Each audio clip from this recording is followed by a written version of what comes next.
What's going on, everyone? I'm your host Troy and welcome to Rogent Productions. In this video I wanted to discuss the new controllers for the Nintendo Switch, also known as the Joycon controllers. Now I know they were revealed in Nintendo's Switch reveal trailer back in October, and a lot was revealed about them just by watching the trailer itself. But with a few months going by and leaks and rumors along with Nintendo finally releasing the patents for the console, we're finally able to get a glimpse of all or most of the features that are engineered into the Joy-Cons. And some of these features you may or may not know about, so I'm going to be discussing all the features that are pretty much confirmed for the controllers to have, so let's jump right into this. So obviously the main well-known feature is that they're detachable and can turn into individual controllers or be connected to a Joy-Con grip for a standardized setup. They can also be used exactly like a Wii remote and nunchuck setup, which is great in my opinion because I love that style of gameplay. So you're probably thinking, well, if it can be set up like a Wii remote and nunchuck, then that means motion controls are present. And yeah, it is seen in the patent that both Joy-Cons have a gyroscope, and the right Joy-Con confirmed by Laura K. Dell has an IR sensor. Does this mean that motion controls are forced? No, but it's a very nice option in my opinion. And I'm not saying every game is going to be able to use motion controls, but some games will, like Just Dance 2017 most likely. Another thing about the Switch that has been confirmed by Laura is that it will have a multi-touch screen, and having the IR sensor will allow us to replicate any touch features when in docked mode. Another feature is that when detached from the console, you can use each Joy-Con as a standard controller when turned sideways, just like we could with the Wii remote sort of. And another cool thing about this is that on top where the Joy-Con connects to the Switch, there are actually an L and R button, a sync button, and also LED indicators for which number of players using that Joy-Con. That's an amazing amount of engineering to implement buttons like that where a physical connection also takes place.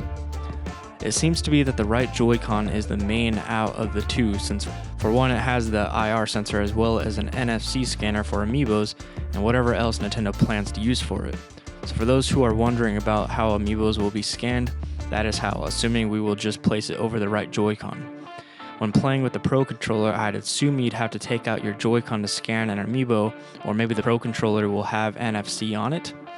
We can only hope, because that would be kind of time consuming if we're constantly using amiibos in future Switch games using only the Pro Controller, which I think a lot of players will be doing. Now I've seen a lot of people not happy with the fact that the D-pad is split and the analog sticks are diagonal now instead of horizontal. Nintendo has a very good reason for this, and honestly I prefer the diagonal setup, but that's just my preference. But anyways, Nintendo did this so that when playing a multiplayer game with your friend or whoever you give the second Joy-Con to, your controllers will be identical. The split D-pad now works as the A, B, X, Y buttons, and the analog sticks are both on the left side due to the diagonal setup. So again, amazing engineering on Nintendo's behalf.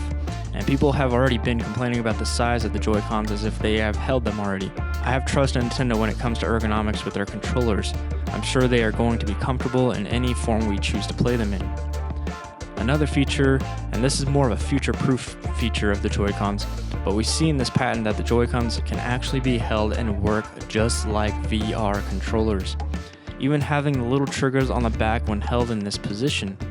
When I saw this, I was just amazed because these controllers have so many forms, it's unreal. Now I've never played VR, and I'm not confirming that the Switch will have VR, but say it does, the controllers are already included, and all we would have to do is place the console in a VR headset and we'd be good to go. I'm not going to get into the VR rumors or speculation in this video, but I did want to point out to you guys that the Joy-Cons can work as VR controllers. Moving on to another feature. This is more of a rumor, but it's not like an impossible feature, but the Joy-Cons are heavily speculated to have force feedback, and this kind of goes with the VR patent, because force feedback would really help with immersion when it comes to VR games. What is force feedback? It alters intensity, pulsing patterns, and duration of vibration to mimic the sensation of a range of different movement types. It's not just one vibration for all situations. There's a notable difference between the hard, abrupt feedback of a sword clash or the softer, longer thud of something like hitting a tennis ball.